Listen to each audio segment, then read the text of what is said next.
વિજાપુર તાલુકામાં ફરી એકવાર કમોસમી માવઠું થતાં ખેડૂતો તૈયાર થયેલો પાક સંપૂર્ણ નાશ થવાની આરે છે। જગતના તાત કહેવાતા ખેડૂતની મોઢામાં આવેલો કોળિયો છીનવાઈ જતા ખેડૂતોની હાલત કફોડી બની છે।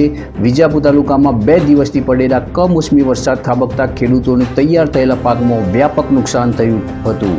વિજાપુર તાલુકામાં વજાપુર, ભાણપુર, ધનપુરા, સોકાપુરા, ભીમપુરા, ગોવિંદપુરા અને દેવપુરાથી માંડીને રણછીપુર ગામ સુધી વરસાદ પડતા જેવા વિસ્તારમાં મગફળી જેવા તૈયાર થયેલા પાકો ખેતરમાં પાણી ભરાતા સંપૂર્ણ રીતે નષ્ટ થઈ જવાની આરે છે।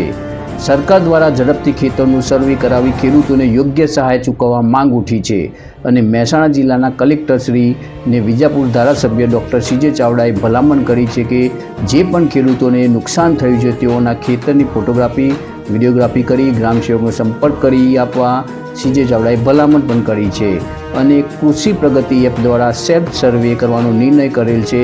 તો જે ખેડૂતોને જે પાકમાં ખૂબ નુકસાની હોય તે ખેડૂતો તેમનું કૃષિ પ્રગતિ એપ દ્વારા પણ કરી શકાશે।